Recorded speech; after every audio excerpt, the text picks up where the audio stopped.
Welcome to Art Talk Tuesday, episode 13. As promised last week, we were going back to color. So as you can see here today, I have a color piece up. This is a watercolor image.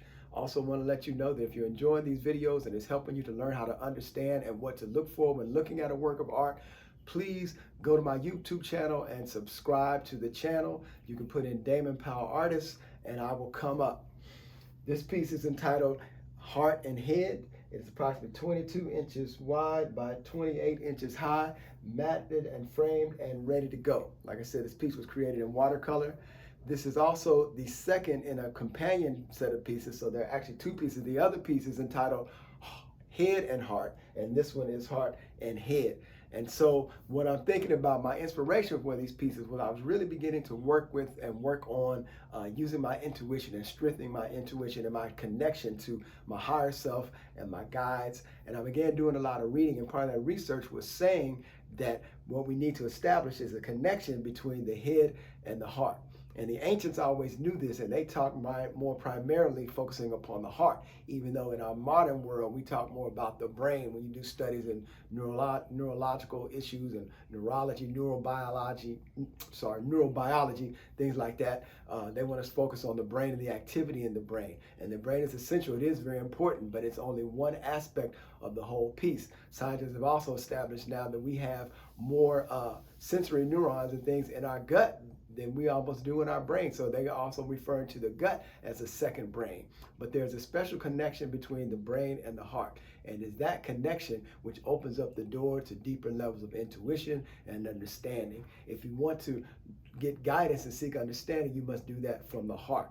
The brain can tell you how to figure things out and rationalize and maybe plot the path, but the heart always knows the truth. The brain will lie. The brain cannot be trusted.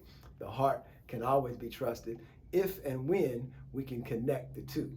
So the problem is that we have very dichotomous, bifurcated thinking. It's either this or that, above or below, opposites, etc., etc., etc. When actually we want to think more holistically, they must be working together, just like every system in the body must work together for the body to function. So the head and the heart must function together. And when you establish that connection, it's been proven that you can create a connection here between the head and the heart. You open up greater doors of information, greater ways of understanding and feeling your body, and getting input from the sensory world around you, as well as the spiritual realms. When I want to tap in and get intuition or guidance on something, even throughout the day, if I were to stop and be still, now I don't have to close my eyes. I used to have to close my eyes. Now I don't have to close my eyes. All I have to do is just stop and be still and connect to my heart, and the answers will come. Ask the question, the answer will come. So you want to tap into your team, you want to get more intimate with your intuition, your higher self, you want guidance on demand all the time, tap into your heart and make that connection between the thinking mind, thinking rational mind, and between the heart. And it will happen, trust me.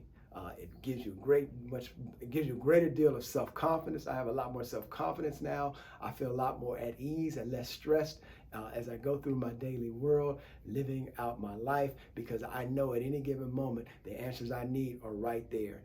All I have to do is choose to tap into them and make them more available to me. So having said that, that's my little spiel on that. We're going to jump right in and talk about the piece. So that's what inspired these two pieces. And like I said, I only have one left here, is this whole idea of establishing and working between that connection between the head and the heart. So here you can see I've used complementary colors in this piece. That was done on purpose. So we also look at the red here, or a shade of red, maybe I've got a little bit of purple in there, and then the green, and maybe they've got some dabs of yellows and blues in here, but primarily working with the primary color palette. And that's because I wanted things to kind of pop. When you use the primary colors against one another, things kind of push and pull. So I wanted that push and pull going forth in the palette here. So this bird on top is symbolic of a dove. It is actually a dove, but you see I've changed it to red instead of white. Once again, working within the palette. Wanted to keep the palette very limited to mostly these primary two colors. So the dove, we look in the Bible, it talks about when Jesus was baptized by John, when he rose up out of the water, the Spirit descended down like a dove, not literally, like or as, meaning it's a metaphor. And so this idea of the Spirit resting down, descending and remaining with us. And where that also at the top of the head is also where the crown chakra is located. So then we get this connection between spiritual energies and spiritual light coming in through the higher self point, the 5 gates, into the crown chakra, and then permeating throughout the body. And so that's what this this dove is symbolic of. This spiritual energy beginning to come and rest within us. Here we have the heart chakra, which is symbolized here. We have to see the Sanskrit for the heart chakra, which I put in green because the heart chakra is always green if we're looking at the chakras.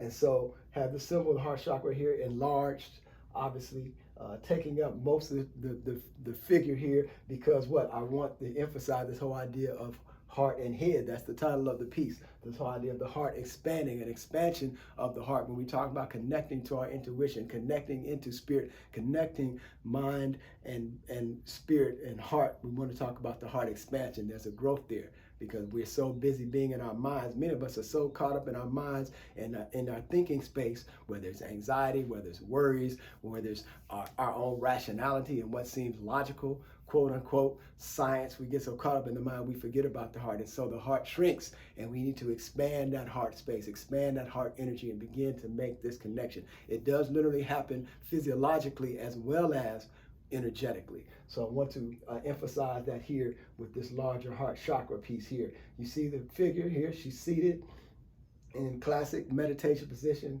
not quite a lotus pose because the legs are up high, but similar to a lotus pose. She's got her hands here in a basic classic mudra, okay? And just sitting there in meditation. You see the chin is slightly uplifted, just a little bit higher, okay? As she begins to absorb some of this spiritual energy that's coming down in. Wanted to play a little bit with the hair, just kind of laid it around down on the figure, just to kind of drape it a little bit, just to create a little bit more accent around the figure here. You can see light brown skin, kind of caramel complexion. I use some shadows here, in here, with purple in the figure also. And then here we see the shadow goes purple to some blue-green down here, just to create a sense of balance on the figure, to give it some flooring. I want it to be rather nebulous. If we look at the areas here around the sides, we can see that it's lighter because I wanted to give that sense of spiritual energy or the aura. But also with the bird coming down, I mirrored those energies kind of moving here. You can see on both sides as the bird descends, and then they sprout back out, right, surrounding the figure. So the whole idea of spiritual energy, of energies descending down, wisdom, understanding, enlightenment. So playing with that idea here, and then we kind of fade out to the darker colors here to ground the figure so it doesn't look like it's floating. Once again, like I said, I put a darker, slightly darker palette down in here. Threw in a little bit, you can see a little bit of some yellows or some yellow-green right around the outside here. Eyes are closed. So just kind of playing around with the whole idea there. So that's what we have for heart and head. If you're interested in this piece, it starts, the original is $1,000. The prints are available on my website starting at $31 and up. Hope you enjoyed this. I will see you next week. Peace out.